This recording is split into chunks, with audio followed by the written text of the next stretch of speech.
오늘 이 창세기 1장 말씀을 보시면 이렇게 시작을 하고 있습니다. 태초에 하나님이 천지를 창조하시니라. 창조의 사역은 바로 이렇게 시작이 되었죠. 말씀으로 창조를 하셨습니다. 첫째 날부터 여섯째 날까지 그렇게 창조의 사역들이 시작이 되었죠. 첫날, 둘째 날 지나면서 하나님께서는 그 끝에 붙이시는 말씀이 있었습니다. 무슨 말일까요? 보시기에 좋았더라. 그렇죠. 첫째 날 끝나고 보시기에 좋았더라. 둘째 날도 그러하죠. 그렇게 반복이 되고 사람을 창조하신 그날 하나님께서 뭐라고 말씀하셨습니까? 보시기에 심히 좋았더라 라고 말씀을 하셨습니다. 자, 그리고 나서 하나님께서 모든 창조의 사역을 마치시고 나서 가장 먼저 하신 것이 있었는데 그것이 뭘까요?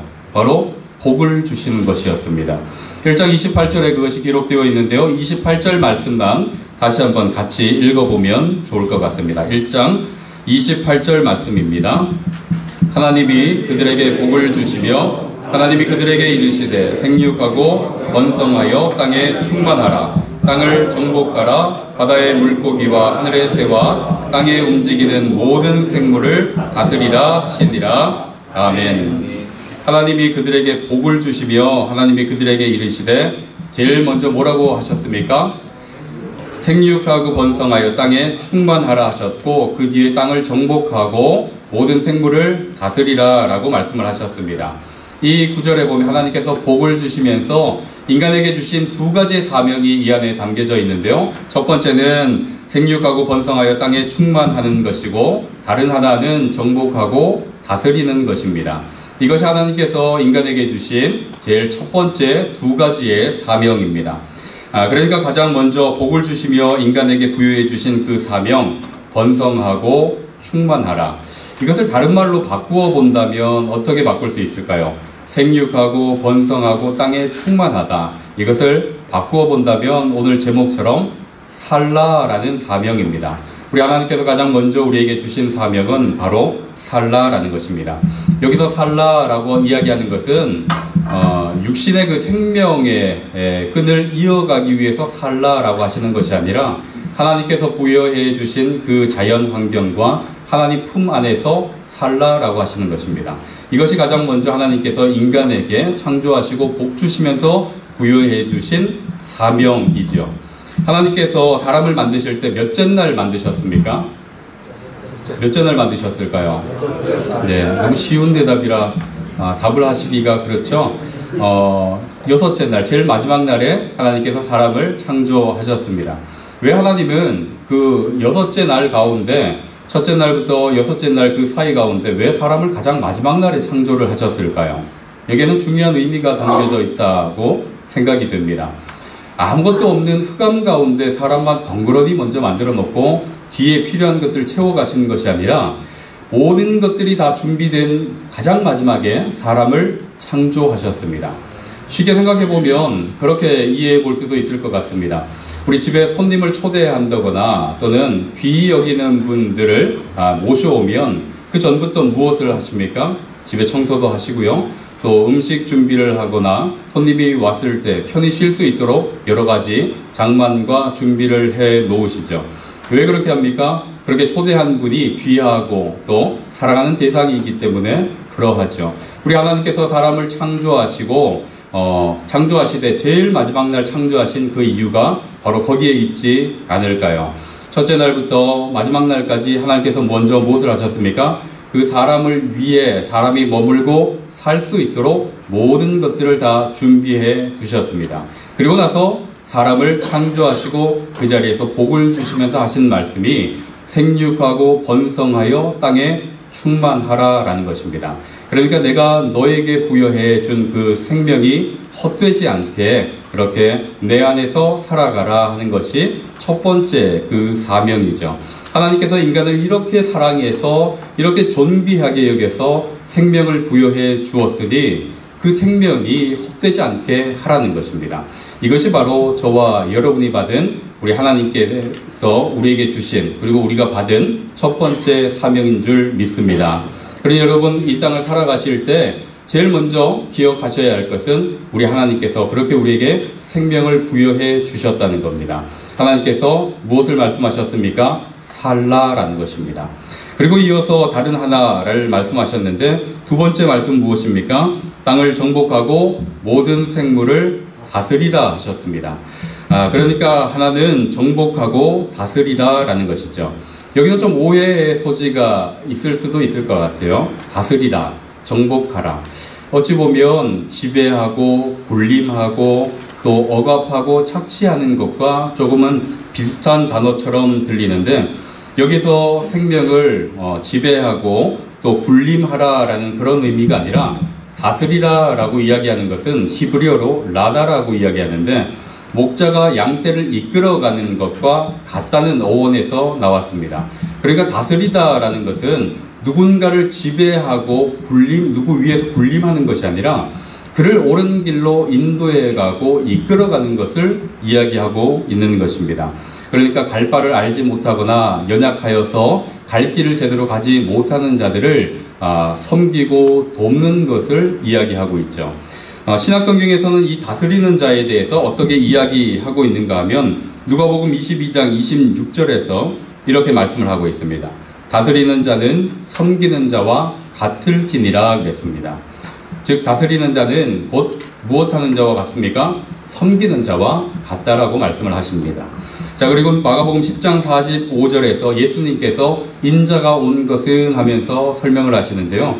인자가 온 것은 무엇하러 오셨다 그랬습니까? 섬김을 받으러 오신 것이 아니라 도리어 섬기러 오셨다라고 말씀을 하고 있습니다.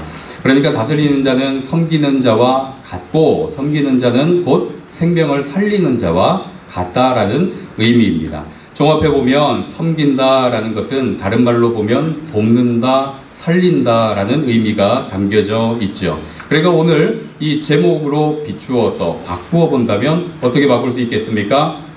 다스리다, 정복하다라는 단어는 남을 살린다라고 번역해서 해석해 볼 수 있을 것입니다. 하나님께서 복을 주시며 인간에게 말씀하신 최초의 두 가지 사명, 내가 너를 사랑하여 생기를 넣어 창조했으니 너는 누구 안에 살라는 것입니까? 하나님 아래 먼저 살라라는 것입니다.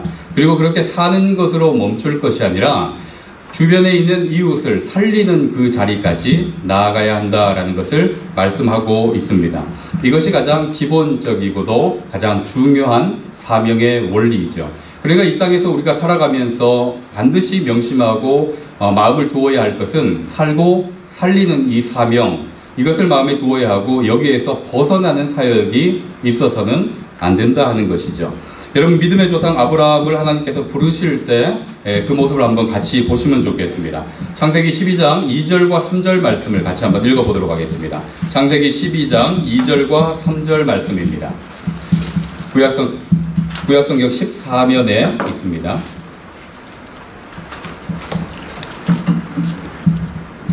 찾으셨으면 창세기 12장 2절과 3절 말씀 같이 읽어보겠습니다. 내가 너로 큰 민족을 이루고 내가 복을 주어 내 이름을 창대하게 하리니 너는 복이 될지라. 너를 축복하는 자에게는 내가 복을 내리고 너를 저주하는 자에게는 내가 저주하리니 땅의 모든 족속이 너로 말미암아 복을 얻을 것이라 하신지라. 아멘.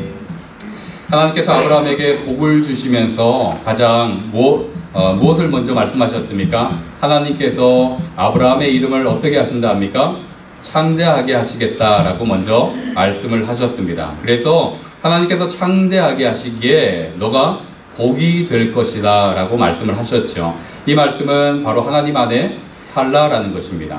그리고 그 이어서 복의 모든 족속이 너를 통해 복을 얻도록 하시겠다라고 이어서 말씀을 하시는데 그 말씀은 곧 즉 살리는 사명을 주었다라고 이야기해 볼 수 있겠죠. 아브라함에게 하나님께서 아브라함을 부르시고 제일 먼저 복을 주면서 하신 것이 무엇입니까? 창대하게 하시고 그 창대하게 하심을 통해서 다른 이들에게 복의 근원이 되도록 인도해 주시겠다라는 것을 말씀하셨습니다. 그러니까 하나님께서는 복을 주셔서 너 혼자 그 복을 누리고 또 그 복으로 잘 먹고 잘 살아라 하는 것이 아니라 그것으로 인하여서 이웃을 살리는 사명까지 감당해야 한다라는 것을 말씀하고 있는 것입니다.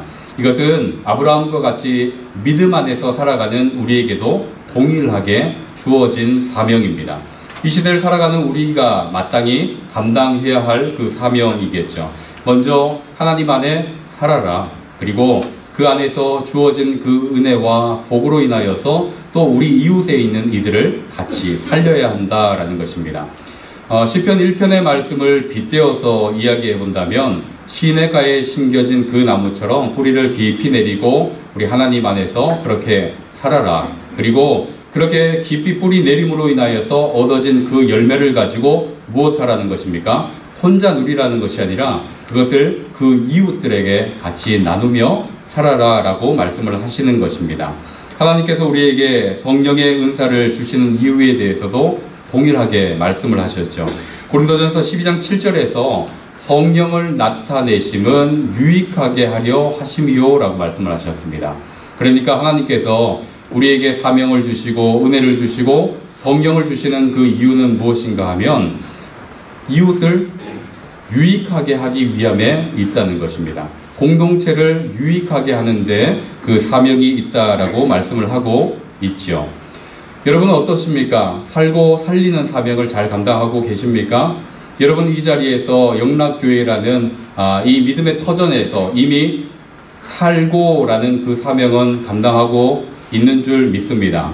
그렇다면 이어서 살리는 사명에 대해서는 어떻게 감당하고 계십니까?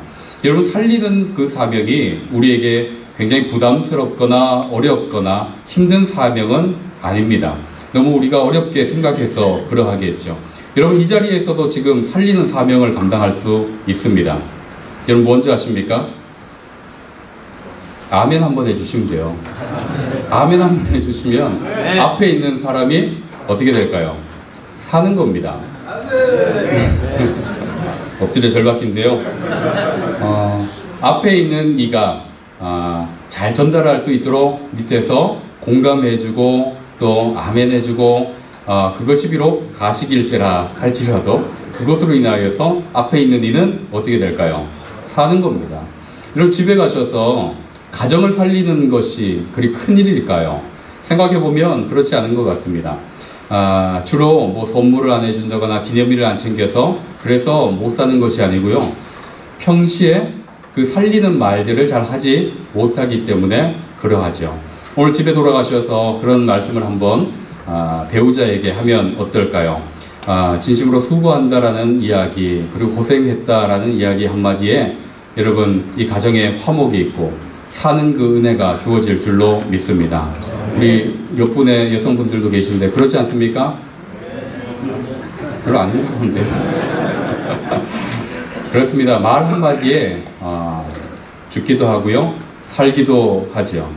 우리에게 주어진 그 사명이 바로 그러한 것입니다. 말 한마디, 우리 모두가 가질 수 있는 그 한마디로 사람을 살리죠. 공동체 안에서 살리고 죽이는 것, 그리 어렵지 않죠. 공동체가 모여서 연합하고 함께 갈 수 있도록 그렇게 따라주고 또 지원해주고 한다면 그것이 곧 살리는 사명이 될 것입니다. 그런데 어떤 일을 진행해 갈 때, 어떤 사업을 진행할 때 되지 않게끔 반대 의견을 낸다거나 또는 달리 그것을 가지 못하도록 의견을 낸다면 그것이 바로 죽이는 일이 될 수 있을 것입니다. 그렇기에 우리가 가진 그 사명 안에서 감당해야 할 것은 이웃을 살리는 것입니다. 그들을 위하는 것이고요. 또 그들을 세워주는 것이 되겠죠. 물질이 있는 분들은 또 물질이 없는 분들을 돕는 것이고 힘이 있는 자들은 또 힘이 없는 분들을 또 도와가는 것이고 말을 잘 하실 수 있는 분들은 또 그런 사명을 감당하는 것이고 남을 위로하는 그 은사를 받았다면 또 그 안에서 위로하며 그 사람을 살려갈 수 있겠죠. 그렇게 살고 살리는 사명을 잘 감당한다면 그 공동체가 바로 복된 공동체가 될 것이고 하나님의 나라가 이루어지는 공동체가 될 줄로 믿습니다. 바알 신앙은요 물질이든 건강이든 그 자체만 받으면 그것으로 끝나는 거예요. 다른 거 바라지 않습니다. 다른 신을 만나기를 바라지도 않고 다른 무엇을 구하는 것이 아니라 본인이 구한 그것만 받으면 그것으로 끝나요. 그렇지만 우리 하나님을 믿는 그 신앙 안에 살아간다라는 것은 우리 하나님을 대면하고 또 하나님 안에서 주어지는 것을 같이 누리고 나누는 데 있는 줄 믿습니다. 하나님께서는 복을 주실 때요, 어느 한 개인만을 위해서 복을 주시는 법이 없습니다. 아브라함에게 사명을 주시고 복을 주실 때 어떻게 하셨습니까? 그것을 가지고 너가 바로 복의 근원이 될 것이다 라고 말씀하셨습니다. 이스라엘 백성들을 이집트에서 불러내시고 광야 여정을 통해서 가나안 땅에 들어가게 하신 그 목적과 이유도 너희를 통해서 하나님 됨을 증거하는 데 있는 것이에요. 다른 민족을 살리는 데 그 목적이 있었습니다. 우리 하나님께서 우리에게 주신 그 사명은 항상 우리 혼자 잘 먹고 잘 사는 데 있는 것이 아니라 그것을 통해서 함께 살리라 하는 것에 있는 줄 믿습니다. 여러분, 그렇다면 인간에게 왜 이런 사명을 주셨을까요? 왜 에덴 동산에서 처음 사람을 창조하시고 왜 이런 복을 사람에게 주셨을까요? 하나님께서 그렇게 주신 데는 다 목적과 이유가 있겠죠. 그런데 그 목적과 이유가 너무나 당연하고 너무나 쉬운 데 있습니다. 하나님께서 복을 주시면서 왜 살고 살리라 라고 말씀하셨는가 하면 그게 하나님 나라의 원리이거든요. 하나님의 나라가 돌아가는 그 방식이거든요. 그래서 특별한 사명을 부여해 주신 것이 아니라 내 나라가 바로 이러한 원리로 돌아간다라는 것을 알려주신 것입니다. 이제 우리는 그 에덴 동산 밖에서 이 땅에 몸을 두고 살아가기에 이것이 특별한 사명처럼 의미가 아니라 다스리라 라고 이야기하는 것은 히브리어로 라다라고 이야기하는데 목자가 양떼를 이끌어가는 것과 같다는 어원에서 나왔습니다. 그러니까 다스리다라는 것은 누군가를 지배하고 누구 위에서 군림하는 것이 아니라 그를 옳은 길로 인도해 가고 이끌어가는 것을 이야기하고 있는 것입니다. 그러니까 갈 바를 알지 못하거나 연약하여서 갈 길을 제대로 가지 못하는 자들을 섬기고 돕는 것을 이야기하고 있죠. 신약성경에서는 이 다스리는 자에 대해서 어떻게 이야기하고 있는가 하면 누가복음 22장 26절에서 이렇게 말씀을 하고 있습니다. 다스리는 자는 섬기는 자와 같을지니라 그랬습니다. 즉 다스리는 자는 곧 무엇하는 자와 같습니까? 섬기는 자와 같다라고 말씀을 하십니다. 자, 그리고 마가복음 10장 45절에서 예수님께서 인자가 온 것은 하면서 설명을 하시는데요. 인자가 온 것은 무엇하러 오셨다 그랬습니까? 섬김을 받으러 오신 것이 아니라 도리어 섬기러 오셨다라고 말씀을 하고 있습니다. 그러니까 다스리는 자는 섬기는 자와 같고 섬기는 자는 곧 생명을 살리는 자와 같다라는 의미입니다. 종합해보면 섬긴다라는 것은 다른 말로 보면 돕는다, 살린다라는 의미가 담겨져 있죠. 그러니까 오늘 이 제목으로 비추어서 바꾸어 본다면 어떻게 바꿀 수 있겠습니까? 다스리다, 정복하다라는 단어는 남을 살린다라고 번역해서 해석해 볼 수 있을 것입니다. 하나님께서 복을 주시며 인간에게 말씀하신 최초의 두 가지 사명, 내가 너를 사랑하여 생기를 넣어 창조했으니 너는 누구 안에 살라는 것입니까? 하나님 아래 먼저 살라라는 것입니다. 그리고 그렇게 사는 것으로 멈출 것이 아니라 주변에 있는 이웃을 살리는 그 자리까지 나아가야 한다라는 것을 말씀하고 있습니다. 이것이 가장 기본적이고도 가장 중요한 사명의 원리이죠. 그러니까 이 땅에서 우리가 살아가면서 반드시 명심하고 마음을 두어야 할 것은 살고 살리는 이 사명, 이것을 마음에 두어야 하고 여기에서 벗어나는 사역이 있어서는 안 된다 하는 것이죠. 여러분, 믿음의 조상 아브라함을 하나님께서 부르실 때 그 모습을 한번 같이 보시면 좋겠습니다. 창세기 12장 2절과 3절 말씀을 같이 한번 읽어보도록 하겠습니다. 창세기 12장 2절과 3절 말씀입니다. 구약성경 14면에 있습니다.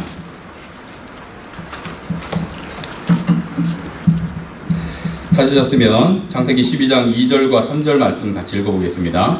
내가 너로 큰 민족을 이루고 내가 복을 주어 내 이름을 창대하게 하리니 너는 복이 될지라. 너를 축복하는 자에게는 내가 복을 내리고 너를 저주하는 자에게는 내가 저주하리니 땅의 모든 족속이 너로 말미암아 복을 얻을 것이라 하신지라. 아멘. 하나님께서 아브라함에게 복을 주시면서 가장 무엇을 먼저 말씀하셨습니까? 하나님께서 아브라함의 이름을 어떻게 하신다 합니까? 창대하게 하시겠다라고 먼저 말씀을 하셨습니다. 그래서 하나님께서 창대하게 하시기에 너가 복이 될 것이다 라고 말씀을 하셨죠. 이 말씀은 바로 하나님 안에 살라라는 것입니다.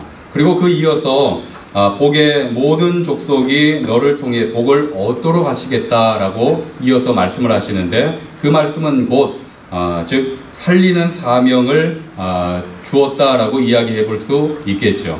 아브라함에게 하나님께서 아브라함을 부르시고 제일 먼저 복을 주면서 하신 것이 무엇입니까? 창대하게 하시고, 그 창대하게 하심을 통해서 다른 이들에게 복의 근원이 되도록 인도해 주시겠다라는 것을 말씀하셨습니다. 그러니까 하나님께서는 복을 주셔서 너 혼자 그 복을 누리고 또 그 복으로 잘 먹고 잘 살아라 하는 것이 아니라, 그것으로 인하여서 이웃을 살리는 사명까지 감당해야 한다라는 것을 말씀하고 있는 것입니다. 이것은 아브라함과 같이 믿음 안에서 살아가는 우리에게도 동일하게 주어진 사명입니다. 이 시대를 살아가는 우리가 마땅히 감당해야 할 그 사명이겠죠. 먼저 하나님 안에 살아라. 그리고 그 안에서 주어진 그 은혜와 복으로 인하여서 또 우리 이웃에 있는 이들을 같이 살려야 한다라는 것입니다. 시편 1편의 말씀을 빗대어서 이야기해 본다면, 시냇가에 심겨진 그 나무처럼 뿌리를 깊이 내리고 우리 하나님 안에서 그렇게 살아라. 그리고 그렇게 깊이 뿌리 내림으로 인하여서 얻어진 그 열매를 가지고 무엇하라는 것입니까? 혼자 누리라는 것이 아니라 그것을 그 이웃들에게 같이 나누며 살아라 라고 말씀을 하시는 것입니다. 하나님께서 우리에게 성령의 은사를 주시는 이유에 대해서도 동일하게 말씀을 하셨죠. 고린도전서 12장 7절에서 성령을 나타내심은 유익하게 하려 하심이요 라고 말씀을 하셨습니다.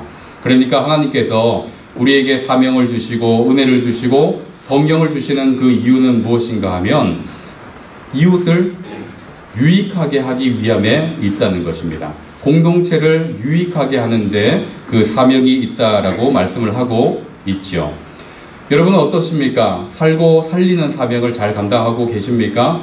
여러분 이 자리에서 영락교회라는 이 믿음의 터전에서 이미 살고라는 그 사명은 감당하고 있는 줄 믿습니다. 그렇다면 이어서 살리는 사명에 대해서는 어떻게 감당하고 계십니까?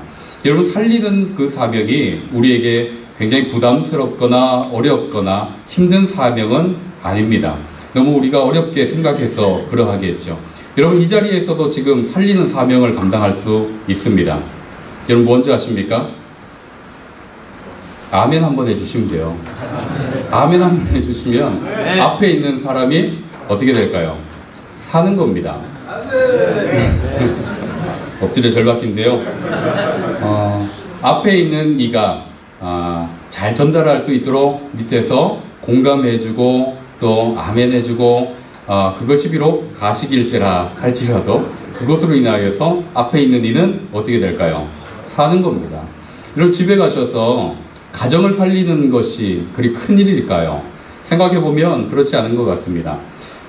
주로 뭐 선물을 안 해준다거나 기념일을 안 챙겨서 그래서 못 사는 것이 아니고요. 평시에 그 살리는 말들을 잘 하지 못하기 때문에 그러하죠. 오늘 집에 돌아가셔서 그런 말씀을 한번 배우자에게 하면 어떨까요? 진심으로 수고한다라는 이야기, 그리고 고생했다라는 이야기 한마디에 여러분 이 가정에 화목이 있고 사는 그 은혜가 주어질 줄로 믿습니다. 우리 몇 분의 여성분들도 계신데 그렇지 않습니까? 별로 아닌가 본데.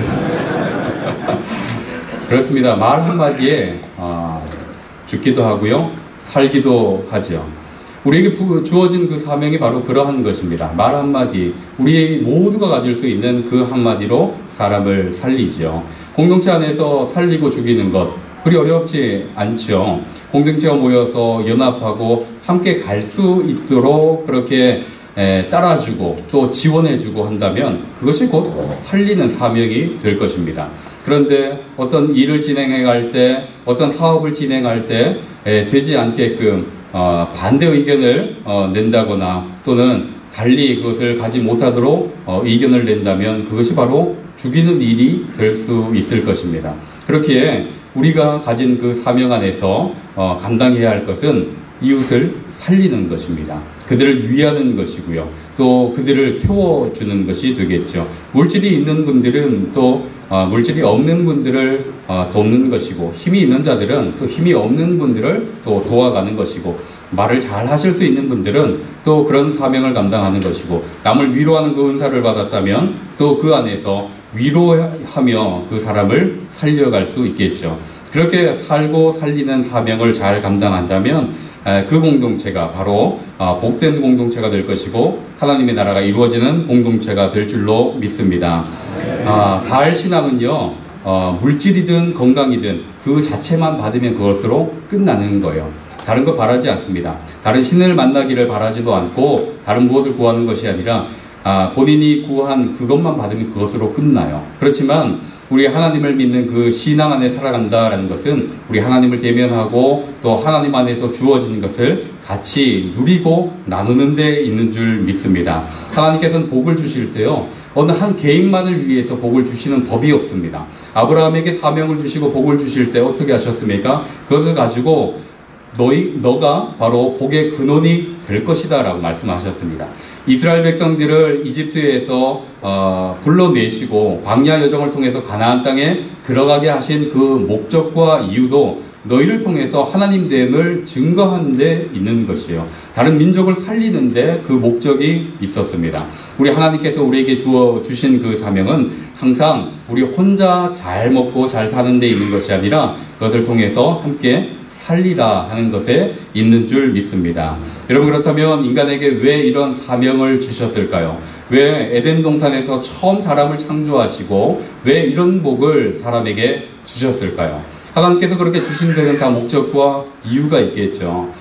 그런데 그 목적과 이유가 너무나 당연하고 너무나 쉬운 데 있습니다. 하나님께서 복을 주시면서 왜 살고 살리라 라고 말씀하셨는가 하면 그게 하나님 나라의 원리이거든요. 하나님의 나라가 돌아가는 그 방식이거든요.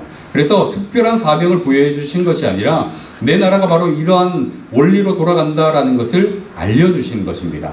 이제 우리는 그 에덴 동산 밖에서 이 땅에 몸을 두고 살아가기에 이것이 특별한 사명처럼 부여된 것이 된 거죠. 그래서 하나님 안에서 우리가 뿌리를 내리고 살아가는 것이 가장 중요하고, 또 그렇게 뿌리를 내리고 살아간다면 우리에게 주신 그 복을 가지고 이웃을 살리고 살리는 그 사명을 감당하는 것입니다. 그것이 바로 하나님의 나라를 다시금 세워가는 원리이고 방식이기 때문입니다. 그렇게 이 살고 살리는 방식, 이 원리를 잘 감당하면 무엇이 이루어질 수 있습니까? 하나님의 나라가 우리가 머무는 이 자리 가운데 이루어질 수 있는 줄 믿습니다. 여러분, 하나님의 형상을 드러내고 하나님의 나라를 이렇게 만들어가는 것, 이것이 바로 우리가 감당해야 할 그 사명이죠. 그런데 인간이 원래 그렇게 살아가도록 지음을 받았어요. 또 그렇게 살아가는 것이 너무나 자연스러운 모습이었습니다. 그런데 죄가 우리 가운데 들어옴으로 인하여서 어떤 일이 발생되었습니까? 하나님이 머물러야 할 그 자리, 하나님께서 받으셔야 할 그 영광, 그것을 누가 가로챘습니까? 인간이 가로채버렸죠. 그리고 그 자리에 하나님을 두지 않고 자기 자신을 두기 시작했습니다. 그래서 하나님께서 있어야 할 그 자리에 인간이 그 자리를 차지하고 그 자리에서 영광을 누리게 되었죠. 일전에 제가 아이들과 함께 TV 프로그램을 하나 본 것이 있는데요. 그 프로그램에서는 아이들에게 어떤 여자 MC가 인터뷰하는 내용들이었습니다. 그 아이들에게 이런 질문을 해요. 나중에 커서 뭐가 되고 싶어요? 라는 질문을 합니다. 그 아이들이 각양각색의 본인들의 장래 희망에 대해서 이야기를 하죠. 어떤 아이는 의사가 되고 싶습니다 하고, 어떤 아이는 사진 찍는 사진가가 되고 싶습니다. 어떤 아이는 판사가 되고 싶어요. 어떤 아이는 경찰이 되고 싶습니다 라는 장래 희망을 이야기하더라고요. 그런데 그 이야기가 딱 끝나고 나서 그 MC가 다시 되질문을 합니다. 그 아이들에게. 왜 그런 장래 희망을 가지고 있어요? 왜 그런 장래 희망을 꿈꾸고 있습니까? 라는 질문을 했더니 그 각자 대답에 맞게 다양한 또 목적과 이유를 대답을 하는데요. 각자 대답한 그 목적과 이유는 다 달랐어요. 그렇지만 그 안에 공통점이 하나 있었습니다. 의사가 되고 싶은 아이는 왜 의사가 되고 싶어요? 라고 다시 질문을 했더니 저는 나중에 커서 의사가 되어서 아픈 사람들을 고쳐주고 또 살리고 싶습니다 라는 이야기를 하고요. 사진가가 되고 싶다 이야기하는 그 아이는 나중에 커서 사진가가 되어서 다른 사람들을 예쁘고 멋지게 찍어주고 싶습니다 라는 대답을 해요. 그리고 판사와 경찰 여러 가지 대답을 하는 아이들은 나중에 커서 판사가 되어서요, 경찰이 되어서요, 억울한 사람 생기지 않도록 하고 싶고 또 나쁜 사람들을 잡고 싶습니다 라는 이야기를 합니다. 여러분, 이 대답 가운데 공통점 발견하셨습니까? 이 아이들이 대답한 공통점, 누가 가르쳐주지 않아도 기본적으로 그 아이들을 내면에 가지고 있는 거예요. 이것이 바로 하나님의 형상이 그 안에 있다라는 증거가 되지 않을까 싶습니다. 이 아이들이 대답했던 그 대답들의 공통점은 다 누구를 향하고 있습니까? 자기 자신을 향하지 않습니다. 그 장래 희망을 통해서 누구를 살리고자 하는 겁니까? 이웃을 살리고자 하고 이웃을 돕고자 하는 거예요. 모든 아이들이 바로 그러한 대답을 했습니다. 때묻지 않은 아이들, 세속에 물들지 않은 아이들, 하나님의 형상이 그대로 담겨진 아이들의 대답입니다. 그런데 이 아이들이 조금씩 커가고 세상에 때가 묻고 죄에 물들고 그러면서 그 장래의 희망에 대해서 조금씩 변하게 되죠. 어찌 보면 변질된다는 것이 더 적합한 대답일 것입니다. 이 아이들의 희망은 변질되어서요, 중학교, 고등학교 이렇게 커가면서 넘어가면서 그 장래 희망이 뭘로 변할까요? 장래 희망의 1순위, 여러분 뭔지 아십니까? 건물주랍니다. 장래 희망의 1위는 건물주래요. 조물주 밑에 있는 건물주랍니다. 그게 최고의 희망이랍니다. 어찌 보면 우습게 느껴질 수도 있지만 또 한편으로는 우리의 마음을 조금 씁쓸하게 만드는 거예요. 왜 건물주가 되고 싶습니까? 물어본다면 아이들은 뭐라고 대답할까요? 건물주가 되었어요. 돈 많이 벌어서 다른 사람들 많이 돕고 싶어요. 기부하고 싶어요. 이런 이야기 할까요? 아니요. 건물주가 되어서 배부르게 편안하게 그렇게 살고 싶습니다 라는 대답이 나올 것이 뻔합니다. 바로 죄에 물들고 세상에 타락하고 그 가치에 휩쓸려 버리니 그 사명이 달라져 가죠. 변하는 것입니다. 우리가 바로 그러하죠. 하나님께서 주신 그 사명이 너무나 간단하고 당연하고 자연스러운 그 사명이었고 가치였는데 그것이 죄에 물들면서 어떻게 변합니까? 남에게 향하는 것이 아니라 일단 나부터 살고 보자라는 것으로 변하죠. 남을 먼저 생각하면 내가 손해볼 것 같고 남이 위로 올라가면 내가 낮춰질 것 같아요. 그래서 일단은 나부터 살고자 하는 그런 마음을 갖습니다. 여러분, 이러한 가치 때문에 누가 오셨습니까? 독생자 예수 그리스도를 하나님께서 우리에게 보내주신 것입니다. 그래서 예수님께서 이 땅에 오셔서 하신 사역의 여러 가지 모습 속에서 요한복음 10장에서는 예수님께서 내가 왜 왔는지에 대해서 설명을 하는데요. 내가 온 것은 양으로 생명을 얻게 하고 그리고 그 생명을 풍성히 하기 위해서 왔다라고 이야기를 합니다. 동일하죠, 가치가. 무엇입니까? 먼저 생명을 주고 그 생명을 그 다음에 무엇하기 위해서 오셨답니까? 풍성히 하기 위해서 오셨다고 말씀을 하고 계십니다.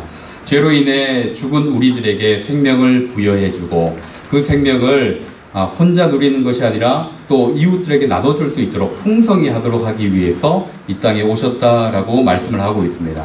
세상은 남이 잘 되는 것이 배 아프고 또 남이 높이 올라가는 것에 또 질투심을 느낍니다. 그렇지만 우리 하나님의 나라는 그러하지 않죠. 모두가 함께 살아가는 그 방식을 택하고 있습니다. 하나님의 나라의 방식은 먼저 구원받은 이들이 하나님의 말씀을 따라 살아감을 통해서 그 땅에 하나님의 나라를 이루어가는 데 있습니다. 여러분, 누가복음에 나오는 그 율법교사가 예수님께 찾아와서 그런 질문을 하죠. 어떻게 하여야 영생을 얻으리까? 그러니까 예수님께서 뭐라고 말씀하십니까? 예수님께서 되질문을 합니다. 율법에는 뭐라고 기록이 되어 있느냐라고 질문을 하죠. 이에 율법교사가 아주 자신있게 대답을 합니다. 두 가지로 요약하니까 무엇이었습니까? 율법 두 가지를 요약하니까 무엇이 되었습니까? 첫째는 가장 큰 계명은 하나님을 사랑하고 둘째도 그와 같으니 무엇이라 했습니까? 이웃을 사랑하는 것이다. 그래요, 예수님. 율법에 보니까 하나님을 사랑하고 이웃을 사랑하는 것이라 했습니다. 그랬더니 예수님께서 뭐라고 말씀하셨습니까? 그 말이 맞도다. 너도 그와 같이 행하라. 그러면 살리라 라고 말씀하셨습니다. 세상은 내가 먼저 살아야 할 것 같고 또 하나님의 말씀을 따르면 손해보고 또 억울해질 것 같이 생각을 합니다. 그러나 하나님께서는 하나님을 사랑하고 이웃을 사랑하라. 그러면 어떻게 된다 하셨습니까? 살리라 하셨습니다. 죽고 손해보는 것이 아니라 도리어 산다라고 말씀을 하셨습니다. 그러니 그 말씀에 순종하여 나아간다면 그 자리에 무엇이 이루어지겠습니까? 하나님의 나라가 이루어질 것이고 하나님의 형상이 바로 이남선교회 지회 모든 분들에게 드러나게 될 줄로 믿습니다. 하나님께서 인간에게 복을 주시며 주신 최초의 사명이자 하나님 나라의 원리, 살고 살리는 사명. 살고 살리면 결국 누가 삽니까? 내가 살고 내가 삶으로 또 누가 살아요? 내 이웃이 산다 말씀하셨습니다. 그러니 구원받고 살아가는 우리가 마땅히 누려야 할 것은 먼저 하나님께 깊이 뿌리 내리고 살아가는 그 삶, 그리고 그것을 통해서 이웃을 살리는 삶에 있는 줄 믿습니다. 그것을 통해서 올 한 해 이남 선교의 모든 사명이 바로 살고 살리는 사명으로 나가게 되시기를 주님의 이름으로 간절히 축원합니다. 기도하시겠습니다. 사랑과 은혜가 충만하신 우리 하나님 아버지, 저희로 하여금 하나님의 은혜를 입게 하시고 또 하나님의 은혜로 인하여서 부여받은 그 생명 안에 살게 하시니 참으로 감사합니다.